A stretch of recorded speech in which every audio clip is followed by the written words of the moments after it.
लबे शीरी में नहीं रस, जो रेशे में है शेख की दाढ़ी से मुकद्दस। आता है नजर आम तो जाता है वजन कस, लंगड़ा भी चला जाता है खाने को बनारस।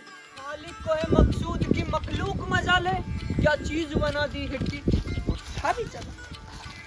तो हाजरीन पेश खिदमत एक किस्सा है आम। तो बात उन दिनों की है जब दिल्ली के तख्तो ताज पर हमारे बादशाह बहादुर शाह जफर बैठा करते थे, और वही रियाया में एक आदम और रहा करता था, हमारे मिर्जा गालिब। जी सही पहचाना, मिर्जा नौशा। अब जहाँ पर आम का किस्सा हो और मिर्जा नौशा की बात में, ऐसा तो हो ही नहीं सकता। तो हाजरीन एक शाम दिल्ली के हयात बाग में बादशाह जफर और हमारे मिर्जा नौशा हवाखोरी फरमा रहे थे।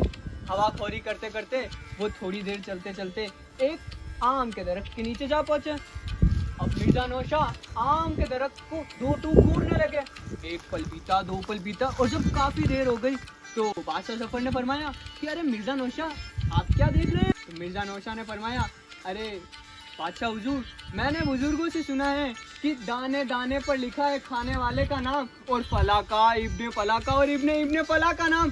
तो मैं ये देख रहा हूँ कि कौन से आम पर मेरा नाम लिखा है और कौन कौन से आम पर मेरे बाप दादाओं का नाम लिखा है, ताकि उन्हें चुन सकूं और मैं उन्हें आराम से खा सकूं। बादशाह जफर भी हंस पड़े, लेकिन बादशाह जफर आलिम व्यक्ति भी थे और शायराना तबीयत की। वो मिर्जा गालिब की बात को तुरंत ही भाप गए और मिर्जा गालिब के घर पहुंचने से पहले मिर्जा नौशा के घर पर रसीले आमों की ढेर सारी टोकरियां भिजवा दी। अब मिर्जा नौशा तो चले आम खाने, हम भी चलते हैं आम खाने।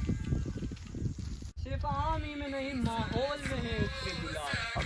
पीने वाले को तश्त में मिलती है शराब, पत्ते पत्ते से टपकता है बरसता है शबाब, और कहीं दूर से आती है चिकारों की सदा। आम के बाग में आम के बाग में। इन पेश खिदमत है एक और किस्सा आम का और हमारे मिर्जा नौशा का। तो दिल्ली है पुरानी और मोहल्ला है बल्ली मारान, और उसमें भी है गली कासिम जान, और वहाँ पर बैठे हैं हमारे मिर्जा नौशा और उनके कई यारों दोस्त, और वो जमाए बैठे हैं महफिल। कहीं से आती है आवाज़ आम के सुड़कने की, कहीं से किसी दांत की, और कहीं से तो कोई शेर ही आ टपकता है बीच महफिल में। आमों की महफिल चल ही रही होती है, मिर्जा नौशा अपने मलियाबादी आमों का लुत्फ उठा ही रहे होते हैं कि वहीं से एक गधा महाशय गुजर रहे होते हैं। गधा महाशय आम की पेटी के पास जाते हैं, आमों को सूंघते हैं और खाने से इनकार कर देते हैं। वही पास में बैठे हुए मिर्जा नौशा के करीबी दोस्त हकीम रजीउद्दीन खान साहब इसी पूरे वाक़ये को बड़ी गौर से देख रहे होते हैं। रजीउद्दीन महाशय को आम बिल्कुल पसंद नहीं, और मिर्जा नौशा को तो आम इतने पसंद थे कि 12 महीने खिला दो, 12 साल खिला दो, 12 जन्मों तक खिला दो, वो तो आम खाते चले जाएंगे।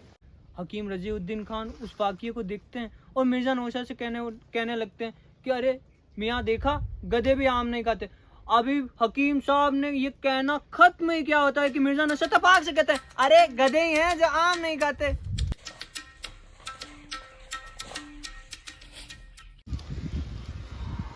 इसी आम के मौसम पर अकबर इलाहाबादी फरमाते हैं, नामा न कोई यार का पैगाम भेजिए, इस फसल में भेजिए सिर्फ आम भेजिए, ऐसा ज़रूर हो कि उन्हें रख के खा सकूं, पुख्ता अगर से 20 तो 10 खाम भेजिए, मालूम ही है आपको बंदे का एड्रेस, सीधे इलाहाबाद मेरे नाम भेजिए, ऐसा न हो कि आप ये लिखे जवाब में तामील होगी मगर पहले दाम भेजिए।